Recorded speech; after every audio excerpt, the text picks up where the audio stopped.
Hello, Namaskar. This is Firstpost and you're watching Vantage with me, Palki Sharma.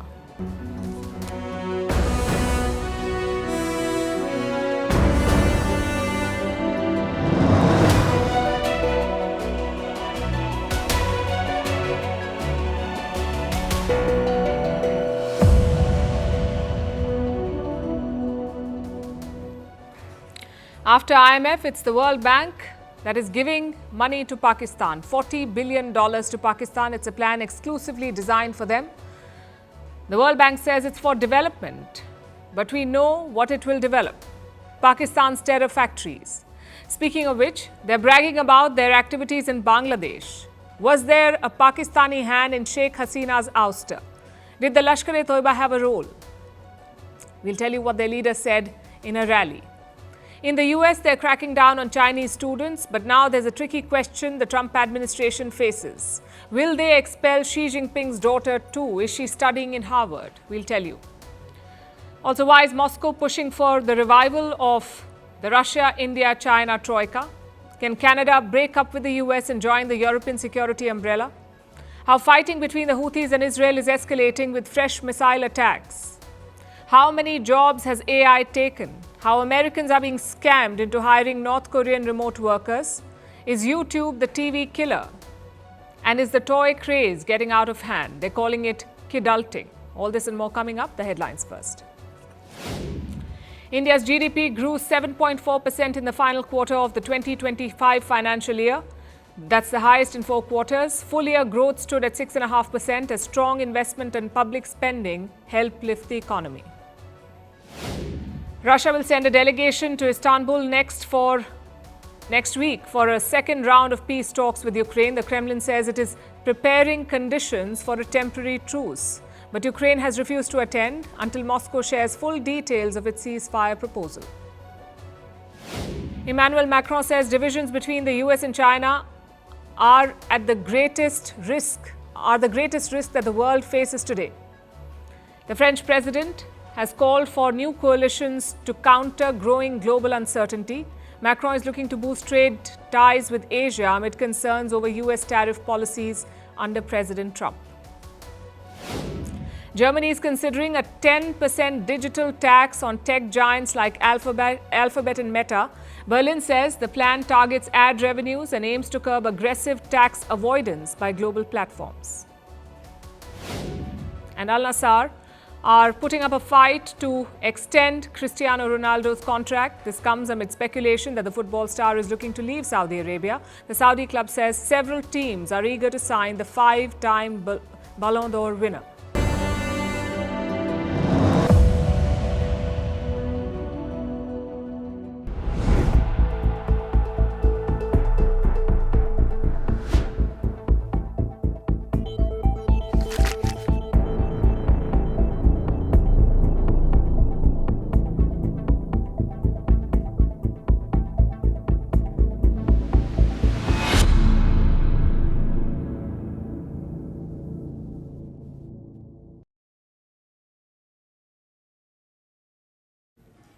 Terror state Pakistan is getting another cash boost. First, it was the IMF, the International Monetary Fund. They gave Pakistan a bailout, and they gave it 2 weeks after Pakistan launched a terror attack on India.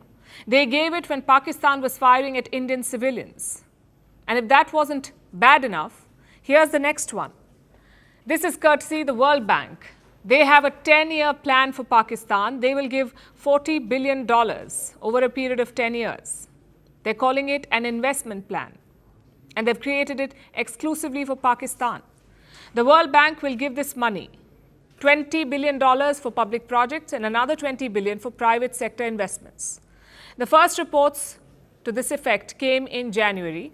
Apparently, that's when the plan was cleared. And now the Pakistani press is reporting it aggressively. I'm sure they're surprised too. Because look at what's happened since January. Pakistani terrorists killed 26 civilians in India in cold blood. But that wasn't enough for the World Bank to reconsider. They're going ahead with the funding. They're calling it a country partnership framework. They insist that this money will be used for development, for early education, to eradicate childhood stunting, to shift to clean energy, to improve air quality and climate resilience and governance. But who are we kidding? This is a country whose leaders say we'll eat grass but get a nuclear bomb. This is a country that is surviving on bailouts but increasing its military budget. Does the World Bank really believe that Pakistan would prioritize childhood stunting or climate resilience over its terror factories? By investing in Pakistan, the World Bank is investing in the terrorism they export. And this is not a hypothesis, this is a fact. We showed you pictures from Pakistan yesterday. These are from the Punjab province. They show Pakistani ministers sitting alongside Talha Saeed, the son of Hafiz Saeed, the mastermind of the 26/11 attacks in Mumbai. This is the reality of Pakistan, where terrorists are shielded by the state, where the army chief is on posters alongside terror chiefs. Yet the World Bank calls Pakistan a development partner, and it calls itself a bank.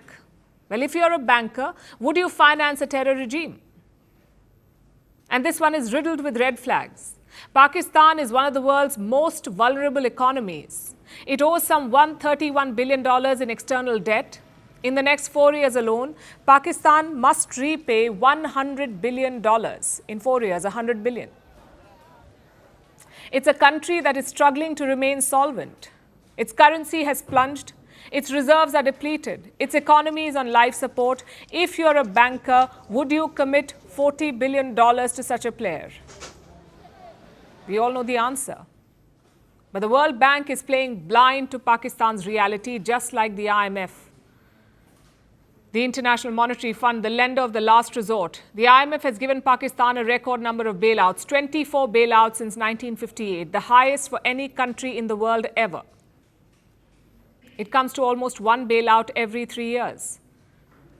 And it's the same pattern. Pakistan teeters on the brink. It makes false promises of reform. The IMF gives it more money. This money does not reach the people of Pakistan, by the way. They continue to live in misery and penury. So where does the money go? It goes to the military and to their terror proteges. In 2024, Pakistan spent 14% of its budget on defense. And now it has raised its defense budget by more than 18%. Pakistan invests in guns, not grains, in warfare, not welfare. And this is not an accident, this is by design. It is enabled by a system that keeps feeding it money. A system that includes the IMF and the World Bank. They are indirectly bankrolling terror, disguised as development and packaged as global cooperation. These institutions are not just enablers, they have now become stakeholders. Stakeholders in a state that breeds terror and defends extremism. The World Bank calls it a long-term partnership. But let's call it what it is. Long-term terror sponsorship.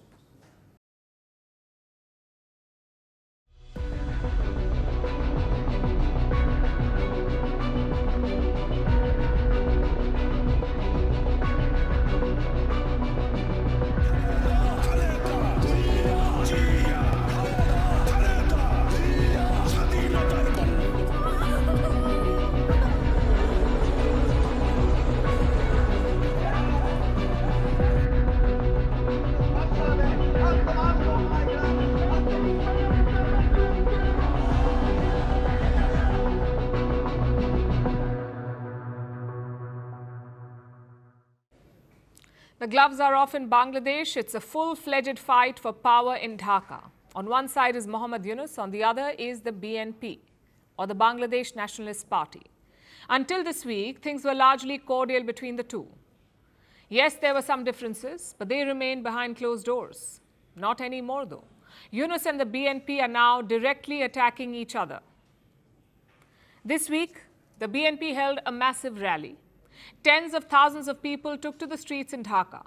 They demand that polls be held by December 2025. As the BNP protested, Muhammad Yunus flew to Tokyo. He's on a 4-day trip to Japan, and while there, he is attacking the BNP. Listen to his latest remarks, I'm quoting. If we want to leave the country in the same state, then we can talk about elections in December. But if we need good reforms, then we have to wait another 6 months. Some people are asking to leave the reforms and finish the elections. Not all political parties, only one party is saying this. Now, two things to note here. As interim chief, Muhammad Yunus is supposed to steer clear of politics. He should not support or oppose any political party. So for him to target the BNP says a lot, and that too while he's in a foreign country. That's point one. Secondly, he's factually wrong. Today, an alliance of 12 political parties held a press conference. They too demanded elections by December 2025, this year. So it's not just one party, not just the BNP. Most parties in Bangladesh want early elections. But guess who doesn't? The parties that support Yunus. I'm talking about the Jamaat-e-Islami and the Students' Party. Both of them are willing to delay elections. They say, complete the reforms and punish the Awami League, Sheikh Hasina's party.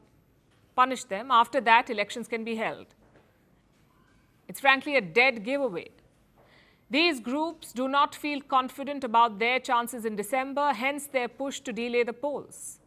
And the BNP knows it. Listen to one of their leaders. This is what they said. Dr. Yunus said only one party wants elections. But we want to say it's not a party that wants elections. It's one man who doesn't want elections, and that is Dr. Yunus. Like I said, the gloves are off. There is no pretense of being friendly. Both sides are attacking each other openly. The question is, where does this end? Well, the BNP has made its intentions clear. They have started mobilizing their supporters on the ground. This week's protest was an example of that. Their party chief asked the cadre to ensure an election by December, which could hint at a public movement. Of course, Yunus has his muscle too. He is backed by radical Islamist elements in Bangladesh, maybe even from outside. Yesterday, we told you about a rally in Pakistan's Punjab. It was organized by the Lashkar-e-Taiba. Almost all speeches there sounded the same. Anti-India and hateful. But one of them stood out, because it talks about the Lashkar's role in Bangladesh, specifically the Lashkar's role in the ouster of Sheikh Hasina.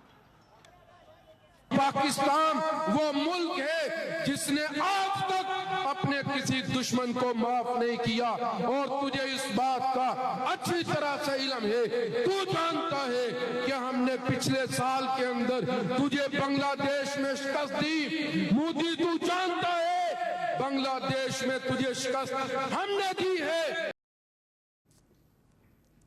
That was Muzammil Hashmi. He is a designated Lashkar terrorist. And he says the Lashkar-e-Taiba had a role in Sheikh Hasina's ouster. If true, it is not surprising. The biggest radical group in Bangladesh is the Jamaat. They had supported Pakistan in 1971. The Jamaat had supported Pakistan. Many of their leaders aided the genocide of Bangladeshis. Even today, the Jamaat is said to have ties with the ISI, the Inter-Services Intelligence, Pakistan's infamous spy agency. And the same ISI also funds and supports the Lashkar-e-Taiba. So the nexus is very much a possibility. Plus, just look at what Yunus is doing. He has invited Pakistani soldiers to Bangladesh. He has started direct trade with Pakistan. He has eased visa rules for Pakistanis, and he has hosted top Pakistani diplomats. Basically, Muhammad Yunus has reset ties with Islamabad. At home, he has also unleashed radical Islamist forces. A number of convicted terrorists have been freed from jails. Yunus claims that they were political prisoners. But who are we kidding? This is Muhammad Yunus cozying up to Islamists. The Lashkar may or may not have been directly involved in Dhaka, but their ideology runs rampant under Yunus. Bangladesh was founded on the promise of rejecting Pakistan's Islamist vision, that religion alone can hold a country together. Muhammad Yunus is reversing that liberation ideology. He's unleashing forces he cannot hope to control. Right now, Pakistan is probably the most hated country in India, especially after what happened in Pahalgam. On the other end of the spectrum is probably Russia, a country that Indians generally like. Our ties go back many decades. It is the one country we have always counted on. But is that changing? I ask because of some recent moves. Yesterday, Russia's foreign minister proposed a bold move. He called for the revival of the RIC, the Russia-India-China trilateral.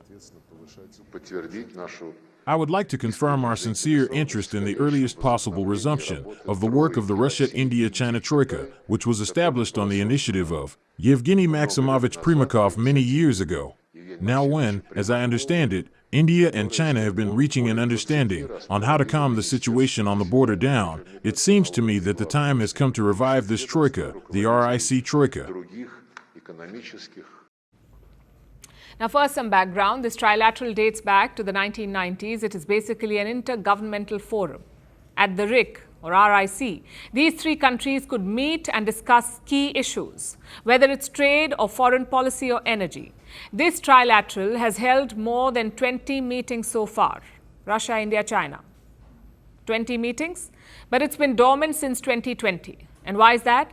Because India and China were in a standoff in 2020. China provoked India at the Galwan Valley in Ladakh. After that, ties between New Delhi and Beijing were frozen, and so was this trilateral.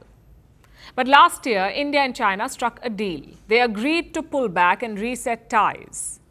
And this has given hope to Russia. Moscow feels this is the right time to revive the trilateral. But what's in it for them? Well, Russia's goal is to create a rival bloc to the West. India and China are key to that mission. They are big militaries and big economies, so Moscow needs India and China to cooperate, whether it's in the BRICS or the Shanghai Cooperation Organization or the RIC Trilateral. Plus, if China and India fight, it puts Russia in an awkward position. They have very close ties with both countries. So Moscow will be stuck in the middle, hence the push to revive this dormant group. But should India go along with it? We haven't heard from the government yet, but there are three factors that New Delhi should consider. Number one, China's recent support to Pakistan. They make up 80% of Islamabad's weapons imports, the Chinese. Beijing also gave satellite assistance to the Pakistan army after Operation Sindoor. In other words, China actively backed Pakistan against India. Should New Delhi reward that behavior by reviving the RIC? Factor number two, Russia and Pakistan are getting closer. In 2023, Islamabad began buying gas from Russia. The decision had angered the West, but Pakistan went ahead anyway. There's also military cooperation. Russia and Pakistan hold joint anti-terrorism drills. The latest was in October last year. So Moscow and Islamabad are not strangers anymore. They know each other well. And finally, the third factor, the nature of ties between Russia and China. They call it a no-limits partnership. And it exploded after the war in Ukraine. The trade with China is key to Russia's economic survival. Last year, it stood at $244 billion, Russia-China trade. Russia exports mainly raw materials, including oil and gas. China exports mainly finished goods, including some dual-use technology. So you could say that Russia needs China more than ever. Now compare that to Russia-India ties. Our trade is just 1/4 of Russia's trade with China. Plus, we don't share Russia's anti-Western goals. China does. So can we expect Moscow to stand with us against the Chinese? These are the three factors that India must consider. It is true that our ties with Moscow have changed, but they've given us no reason to doubt them. As for China, it's still not all good stuff. Moscow and Beijing are competing for influence in Central Asia. I'm sure Russia would like India's support in that mission. In fact, India and Russia are building a transport corridor in the region. So in conclusion, let me say this. There is no reason to re-evaluate ties with Russia. At the same time, there is a need for better understanding. India has serious concerns about Pakistan and China. As a trusted partner, Moscow must accept that.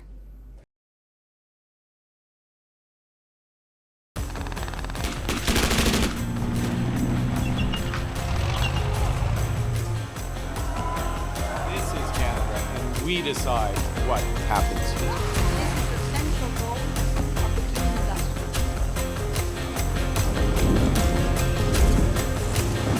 To transform Canada. with a similar focus on economy security.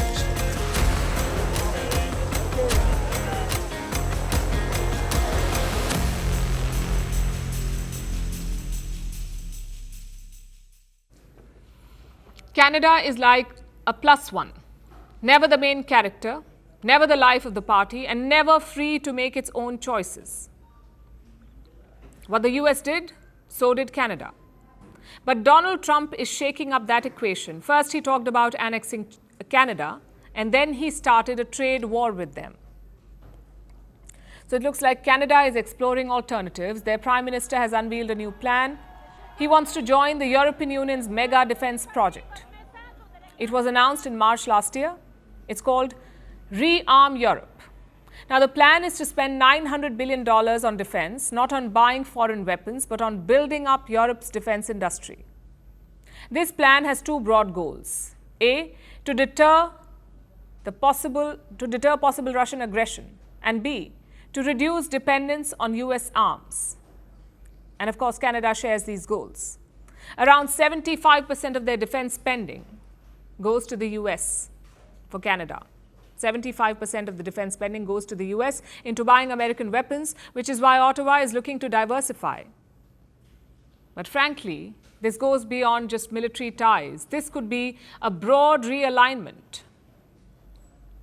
Prime Minister Mark Carney spoke about it after his election win. He said Canada's old relationship with the US was over. Our old relationship with the United States, a relationship based on steadily increasing integration, is over.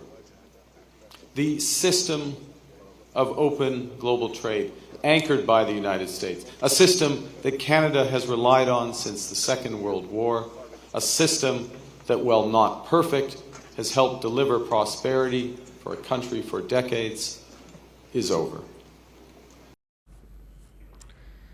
There are two factors here. One is obviously Donald Trump's rhetoric. He basically pushed Canada into Europe's embrace. Secondly, Carney has a European connect, especially with the UK. As a student, he studied at Oxford. As a banker, he worked in London. And in 2013, he was appointed to lead the Bank of England. In fact, Carney was the first non-Briton to head their central bank. And this was before Brexit. So chances are he interacted closely with Brussels. Once he became Prime Minister, this affinity became clear. He did not visit the US for his first foreign trip. He traveled to France and Britain. And in Paris, he made a big statement. He called Canada the most European of non-European nations. I want to ensure that France and the whole of Europe works enthusiastically with Canada, the most European of non-European countries. The policies match too. Carney supports Europe on Ukraine. He also shares their policy on Gaza. This month, he released a joint statement with London and Paris. All three condemned Israel's plan to invade the Strip. So there's policy agreement, cultural affinity, and political will on all sides.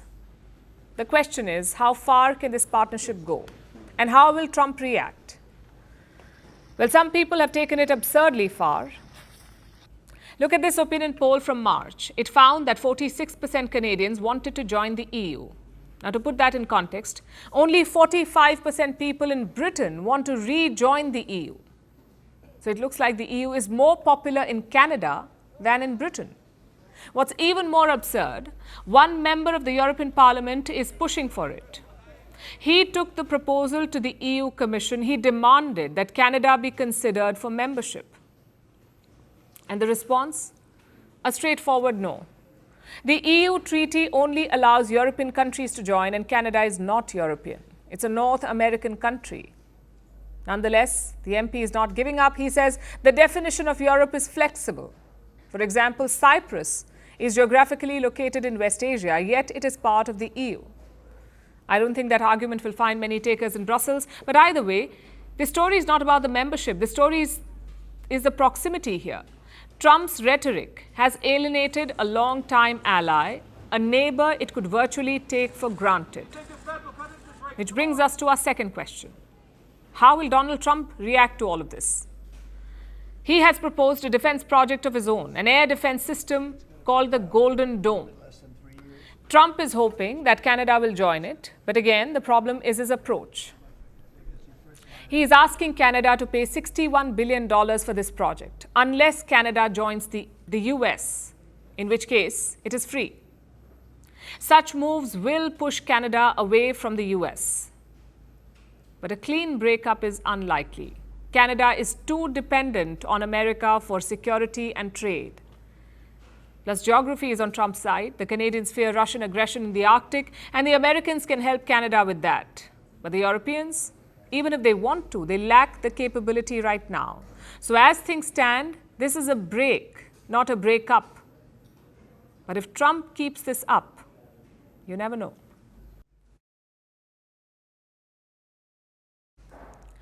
Now let's talk about West Asia. The war in Gaza is spilling over and expanding. Israel's Ben Gurion airport was targeted today. A missile fired by Yemen's Houthis set off sirens near Tel Aviv. It was intercepted, but the message was loud and clear. The Houthis are escalating. This was their 16th strike on Israel in just 1 month. This attack comes after Israeli strikes in Yemen. Houthi leaders say they will keep firing until the war in Gaza ends. Israel has now agreed to a US-backed ceasefire plan, but Hamas is not yet on board. It wants Israel to commit to troop withdrawals and unrestricted aid. But Israel is still carrying out strikes in Gaza, and while a ceasefire proposal is on the table, peace remains a distant possibility. Here's a report. The missiles are flying again. The Houthis have targeted Israel's main airport. A missile was fired towards Ben Gurion. Sirens rang out as Israeli air defense systems swung into action. The attack was intercepted, but the message was clear. The Houthis are not done just yet. The Yemeni armed forces assure all our faithful and struggling Yemeni people that, with Allah's help, they will continue to fulfill their religious, moral, and humanitarian duty toward our people in Palestine until the aggression against them stops and the siege is lifted. This was the 16th missile launched at Israel this month by the Houthis, the trigger an Israeli airstrike. Targets in Sana'a were hit a day before, including a plane used by the group at the Sana'a airport. The Sana'a airport is important for the people of Yemen. It's critical for the supply of medicines and other aid. Within 24 hours, the Houthis responded in kind. And they're not firing at random, they are picking high-profile targets. Israel says most of these attacks have failed. The Houthi missiles were either intercepted or they missed their target. But that hasn't stopped the Houthis. Each time they push the range further. They pick symbolic targets to send a message, like Ben Gurion Airport. The goal isn't just damage, it's disruption and attention. This comes after the Americans ended their campaign against Yemen. This month, Trump announced a halt to US strikes. They don't want to fight anymore. They just don't want to fight. But the fact is, America was suffering heavy losses. The US started its operation in March. The goal was to stop the Houthis from attacking US forces in the region. The Americans spent over $1 billion on the operation, and they lost 7 drones and 2 fighter jets in the process. More importantly, the American operation failed to deter the Houthis. They still want to keep fighting Israel. The group says their operations will continue until Israel ends the war in Gaza.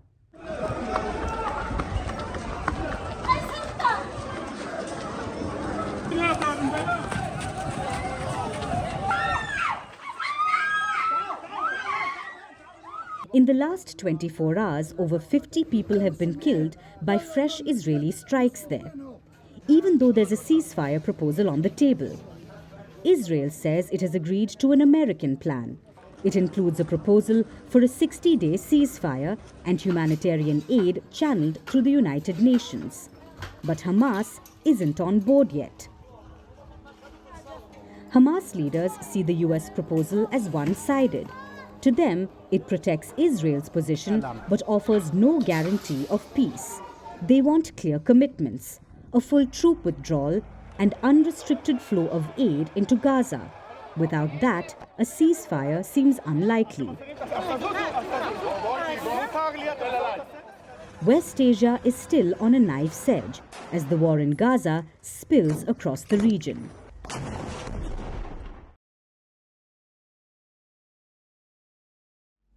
Artificial intelligence is coming for your job. AI is going to replace you. In just a few years, we'll all be out of work. Are you tired of hearing this? Well, join the club. AI is the buzzword of the decade, but it's also being pegged as the killer of all jobs. Well, here's another such warning, and this time it's from someone who is building an AI future. Anthropic CEO Dario Amodei. In a recent interview, he did not sugarcoat it. He said up to half of all entry-level white-collar jobs could disappear. AI could wipe out 50% of these jobs. If that happens, unemployment could shoot up to 20%, which is a level not seen since the Great Depression. It's a chilling prediction. And Amodei knows it. But he says it's time for governments and AI companies to stop pretending otherwise. Now you might wonder, what is the point? What's the point of studying for years, then climbing the corporate ladder, only to be replaced by a bot? I get it. It sounds bleak. It feels like the future is closing in before we've even found our footing. But here's the real question. How much of this is actually happening? AI was supposed to take all our jobs. How many has it taken until now? Tonight we have some numbers. Globally, 14% workers have been affected by AI. They were either displaced or they changed their careers because of AI. Now, 14% is a very big number. It comes to around 375 million workers. All of them, of course, did not lose their jobs. But how many did? There is no combined estimate yet, but it could be somewhere between 4 to 5 million jobs. In the United States, 1.9 million jobs were lost directly due to AI adoption. In China, 1.2 million jobs were lost in logistics and basic manufacturing. In India, 650,000 IT service jobs were lost, and so on in many countries. And all of these add up to around 5 million jobs in all. Now, let's look at the worst affected sectors. First is customer service and call centers. They were the first in the line of fire, and the reason is automation. Using AI-powered chatbots and virtual assistants, globally around 1.2 million jobs were lost in this sector thanks to AI. 2. IT services and tech support. Again, AI now handles basic troubleshooting, software testing, and back-end tasks. So estimated jobs lost are around 850,000. 3. Warehousing and logistics. AI-driven robots work in factories. Sorting, packing, and inventory management is automated. So globally, 1.1 million jobs have been cut. 4. Administrative and clerical jobs. AI tools are now doing the heavy lifting here. They're handling scheduling, data entry, invoice processing, and reporting. So you no longer need humans for this kind of stuff.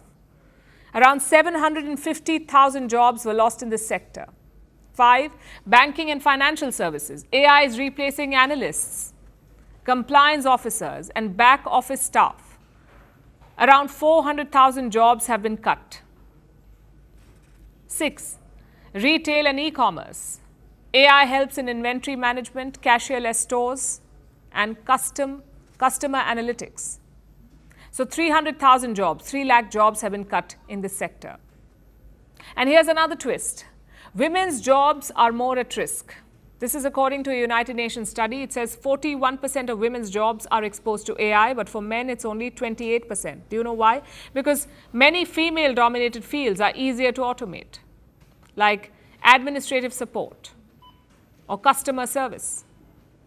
So it doesn't matter if you're ready or not, artificial intelligence is replacing people. Sometimes it's also backfiring. For example, at Klarna, It is a buy now, pay later company. It set out to replace people with AI in 2023, but by 2025, the company's CEO had a stark realization. AI can replace some jobs, but it has its limits. Then there is IBM. In 2023, it was predicted to replace 8,000 jobs with AI. So far, IBM has managed only a few hundred. In fact, AI has created newer jobs. So there is some hope there. But mostly, the numbers paint a bleak picture. By 2026, 75 million jobs could be displaced by AI. Simultaneously, 133 million jobs may be created. But they will require entirely different skills. And who gets those new jobs? If history is any guide, it's the people who are already ahead, the more educated, the more connected. Those at the losing end are often the working class. So I guess the question is not whether AI is coming for your job. The question is whether the people building AI care enough to soften the blow. This is not a sometime in the future story. It is happening now. So the time for polite optimism has passed. The machines are here. The pink slips are being handed out. We will have to act fast to retrain, to regulate, and to reimagine work. And if we don't, the future won't be artificially intelligent. It will just be artificially human.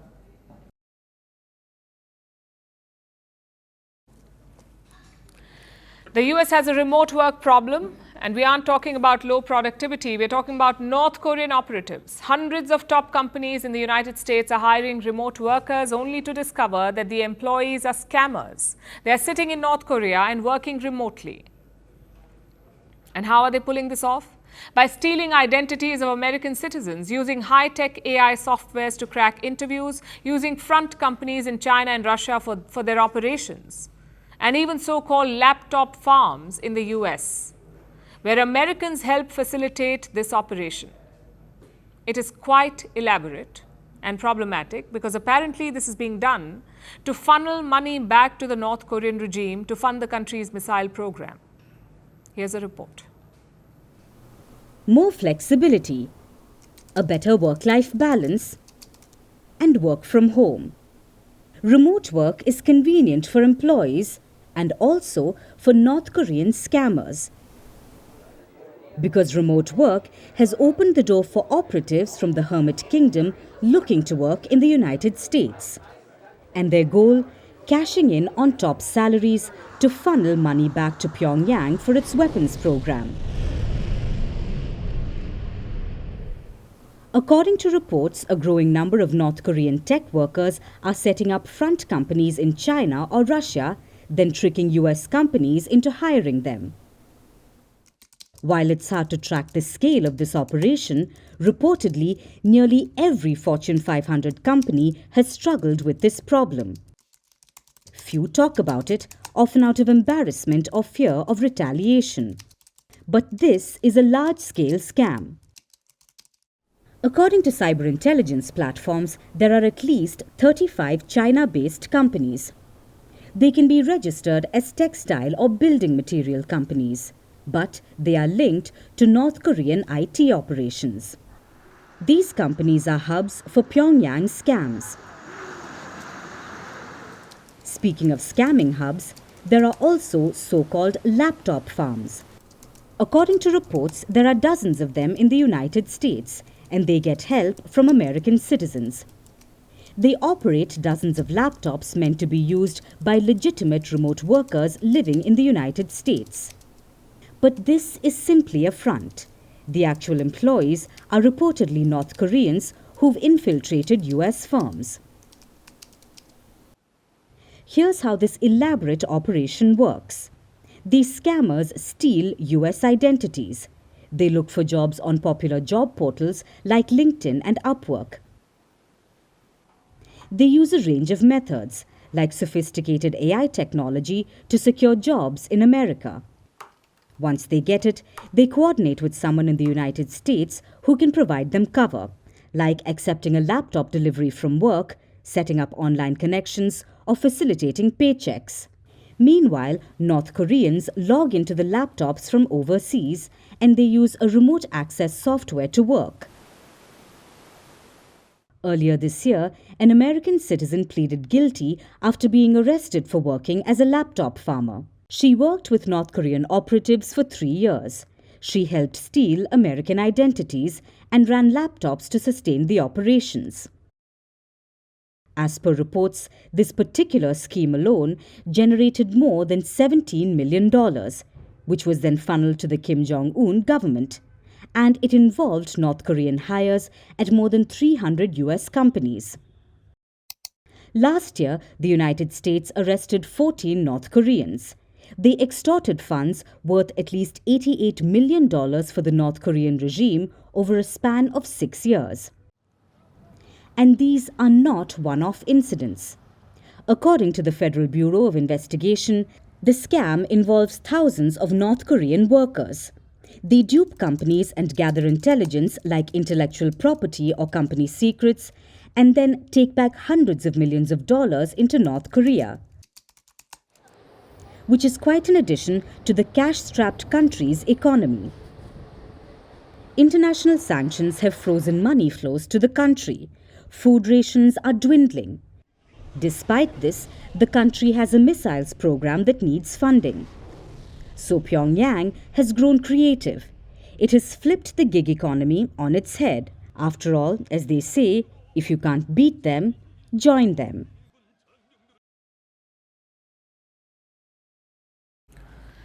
It did not happen overnight. Back in the day, you were flipping channels, watching reruns of your favorite show on cable. Now, your TV autoplays YouTube videos on loop without you even touching the remote.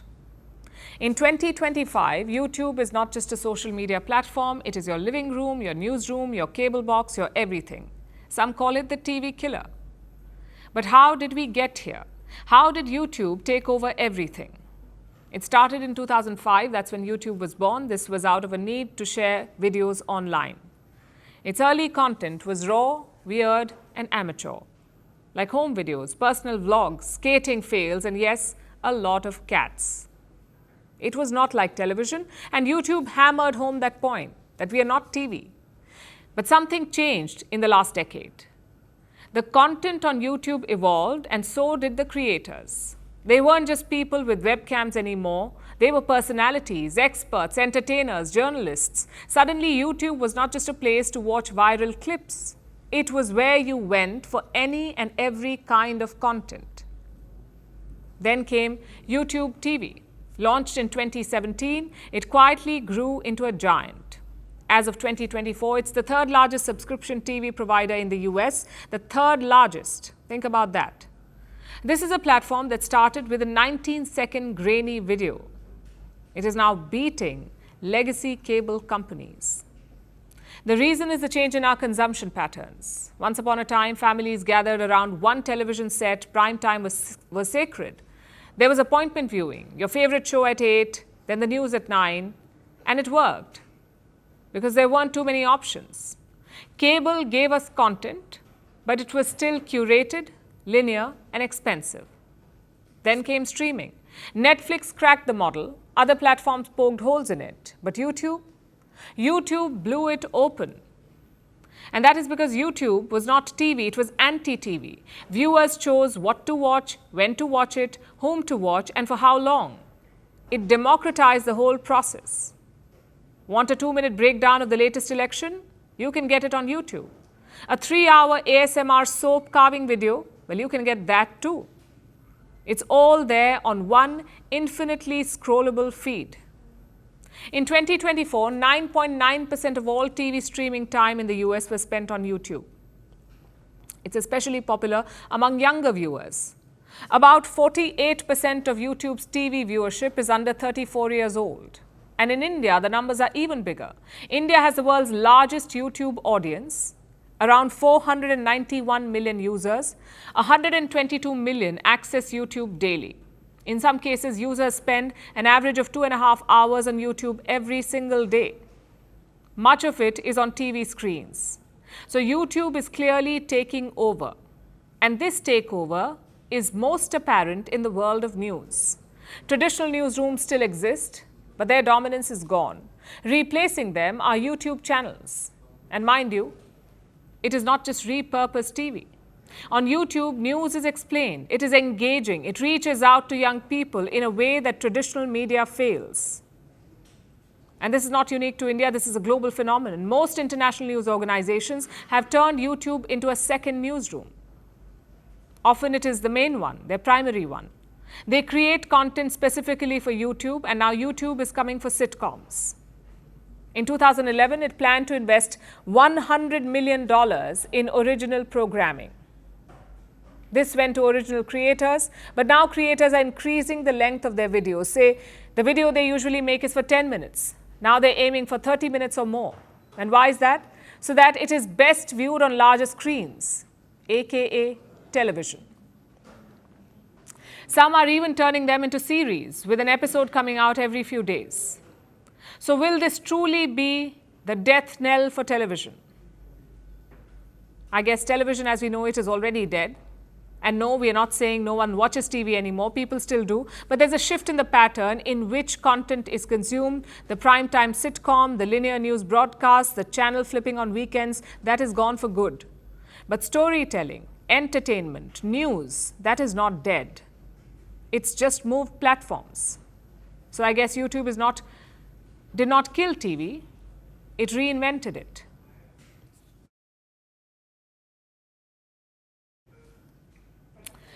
Picture this.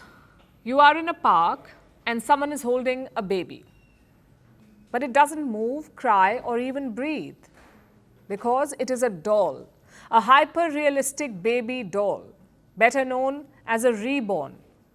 These dolls have become all the rage the world over. People are taking them for strolls in malls, for checkups in hospitals, and throwing birthday parties for them. In Brazil, this has stirred a political storm. Some lawmakers have criticized this as a waste of time and money, while others have applauded the doll makers and taken the Reborns to legislative meetings. But this is hardly the only toy stirring up a debate and fascinating adults. Here's a report. Care, laughter, emotional moments. Except they're not being shared between parents and babies. Because these are dolls, better known as Reborn dolls. These are hyper-realistic baby dolls. Some are available for as cheap as $120, and the cost can go up as high as $1,800. Thousands of people the world over are willing to shell out the big bucks for these dolls. They have fascinated the masses for years. Thanks to social media, they have gone viral now. Influencers are staging birth simulations and shopping strolls with these dolls. People are even using Reborns for parenting practice. I love Reborns despite the hate we see out there. It's been difficult for us because I like going to the mall. I want to have the right to go out with them, go to the mall, go to the park. A lot of new and curious people are coming to understand what this reborn universe is, which has existed for more than 20 years. But now all of this has come to light with a lot of criticism and controversy because of adults taking care of the dolls. In Brazil, people's obsession with these dolls has sparked a political debate. Lawmakers have brought these lifelike dolls into legislatures. In Rio de Janeiro, the city council has passed a bill. It honors those who make the lifelike dolls. Meanwhile, elsewhere across the country, lawmakers have debated fines. This is for those seeking actual, real-world medical help for their lifelike dolls. That said, there are those who have criticized any amount of attention being given to this issue. Last week, one congresswoman said, "Can we focus on what really matters? If someone wants to have a doll, let them. I have 2 real children and they're more than enough work." But Reborns aren't the only dolls stirring up debates. So have Labubas that if you don't live under a rock, you have most likely heard of them. These are furry, snaggle-toothed gremlins. They are sold by Chinese toy company Pop Mart. These plush monsters have been called cute, ugly, creepy, and everything in between. But they are a rage. Celebrities are hanging the little monsters on their bags. People are forming long queues for blocks around the Pop Mart stores. smuggling the Labubu dolls at airports, hurling punches at one another to get their hands on the toy, and up to tens to thousands of dollars on a single Labubu. This doll alone contributed at least $400 million to Pop Mart's revenue last year. It's a little bit of joy in a world that can sometimes be tough, right? And, you know, when you've got adult money, why not spend adult money on things you want, right? In fact, over recent years, a lot of so-called kidults have been spending their quote-unquote adult money on stuffed toys. The global market for plush toys stands at $11 billion. And to give you an idea, 1 in 5 toys are bought by adults. Question is why? For some, it is about childhood nostalgia. For some, it's about purchasing soft toy collectibles as a hobby. For others, it is about escaping reality and apparently finding wellness in their toys. This has also prompted backlash on social media. Critics call it an absurd waste of money. But as it seems, one person's absurdity can be another person's joy.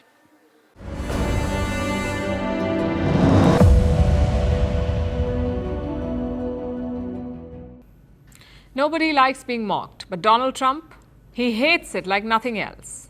And this is a man who dishes out nicknames every day. Crooked Hillary, Sleepy Joe Biden, Comrade Kamala, Gavin New Scum. And the list goes on. But if you give him a nickname, he lashes out. The US media has a new name for Trump's policy moves. It's called Taco. Trump always chickens out. They say the president always makes a U-turn after raising the stakes. Trump made it clear yesterday that he does not like the word, but the internet doesn't seem to care. Mr. President, Wall Street analysts have coined a new term called the taco trade.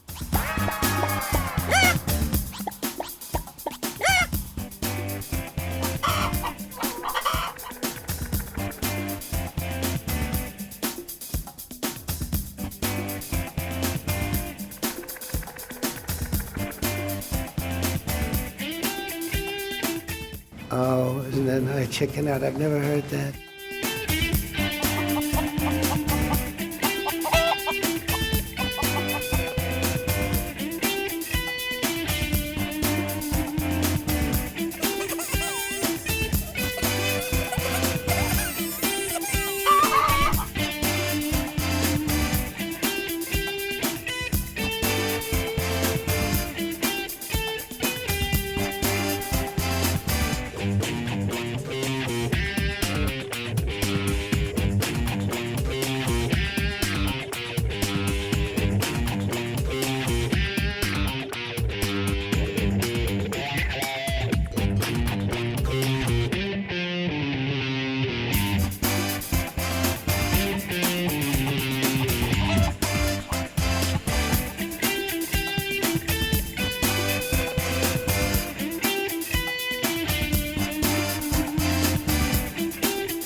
You call that chickening out?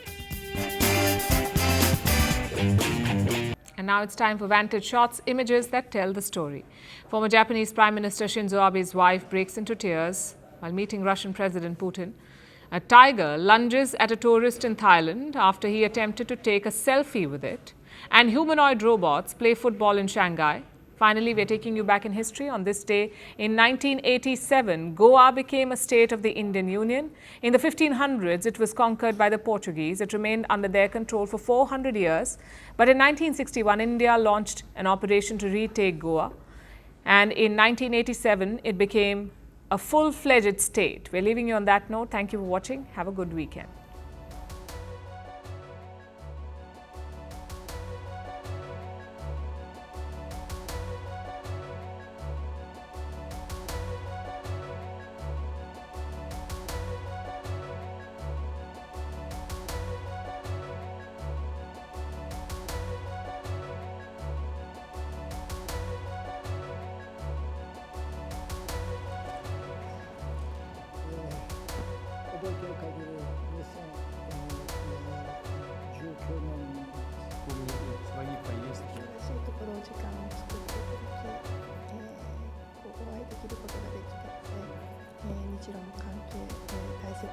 たことを受けて、主人も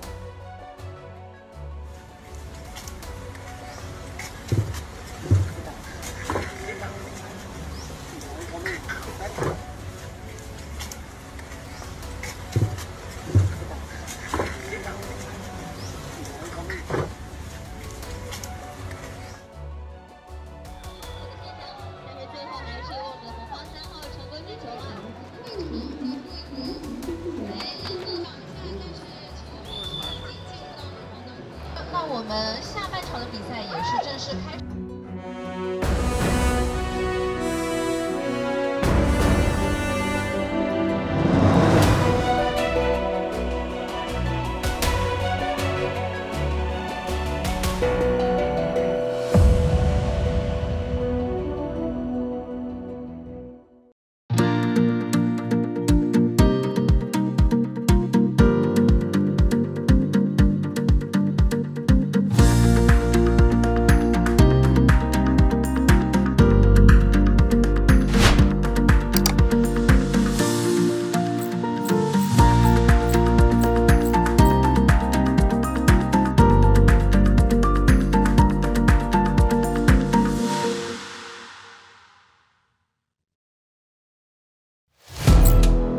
Firstpost now available in 9 languages on YouTube.